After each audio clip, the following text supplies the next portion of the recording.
The following information on calf scours is not intended to diagnose, treat, or give veterinary advice on livestock or your animals. This is simply our experience and what we dealt with. Good afternoon. Jason here, Birchfield Family Farm, Oxford, Ohio. I had promised a video yesterday on scouring, calf scours. I'm gonna bring that to you. Over the years farming here, I've kind of noticed two patterns with problems. One is the bigger picture type, where you can kind of have the luxury to step back and implement a slower, bigger picture kind of solution. And the other is more acute. It's just one of those deals where you show up and you've got more of an emergency and it needs to be dealt with. You got to think on your feet.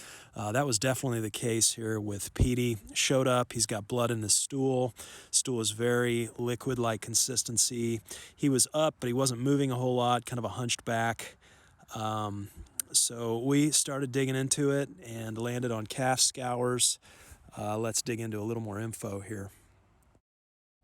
University of Minnesota Extension has what I think was an excellent article on calf scours, and just goes over quite a bit of information on scours. Scours, pure and simple, is just diarrhea, livestock.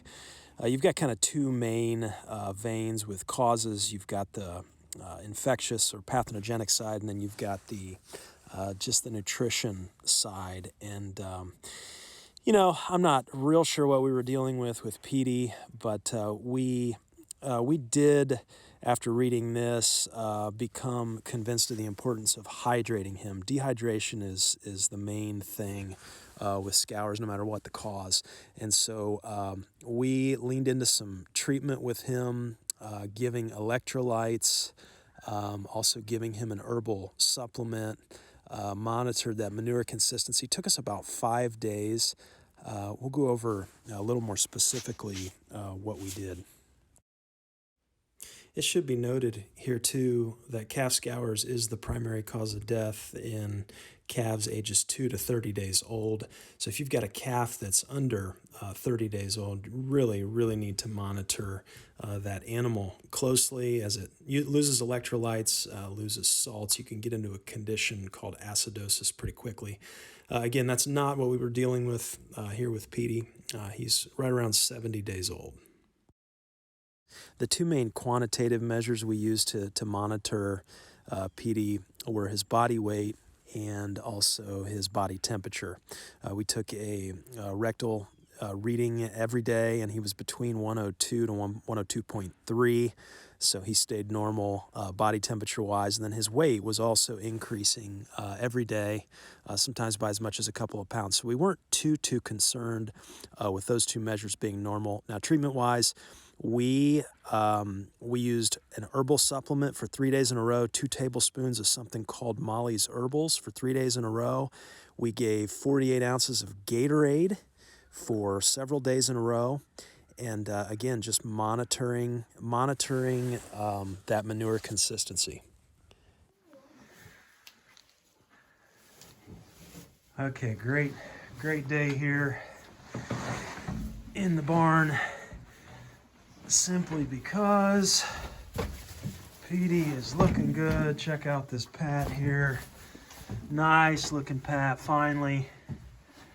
It's 5 days here finally to get him back on regular tracks. So just going over this, I talked a little bit about this in yesterday's video, but just on the grass-fed side here to the cattle and the sheep, and just the challenges we face this time of year, feeding all grass, hay, kind of doing that alone, in addition to mineral.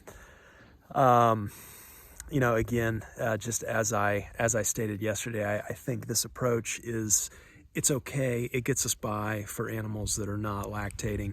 However, for a situation like Emma, the cow, and Petey, the calf, we were taking and expecting an awful lot out of her.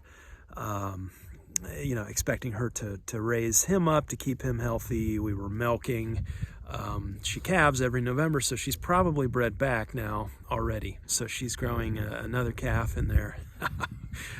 You know, how much can you ask off of a cow on all grass hay? So we did a few measures too, in addition to PD. Rolled out a mineral tub with molasses. It is qualified as grass-fed. I'm not gonna say the company because I think they're ridiculously expensive and they're kind of gimmicky. But you know, we had it left over from when we worked with another farm. So I put that out for a little bit of additional supplement to her. We've been using some of our silage, giving to her as well, and just you know, giving her that, keeping that trough full of her hay, and just focusing on her nutrition, you know, in addition to monitoring PD. And so and we backed off milking. We're not doing that. So I think, you know, kind of taking our foot off the gas on her. You know, was it more pathogenic? I don't know. Could have been, but regardless, when the nutrition side is lacking, then you know, you kind of make that opening for disease to come in. So I think just him not getting enough had definitely something to do with it. And so we'll continue to monitor. In terms of the big picture, you know, sort of the luxury that we have is with the bigger problem is to look back and kind of zoom out here and say, well, if we want to continue to milk, say next year, you know, we probably will have to come up with something else to at least for the animals that are lactating, raising young ones this time of year, come up with something else, whether it be silage, having that put away intentionally. You know, the challenge is with the grass-fed producers is to keep that body condition up through this time of year. You know, once we hit spring, summer, we're good, no problems there with the rotating. But this time of year, and I get the stockpiled forage thing. I know a lot of guys grass-fed do that this time of year.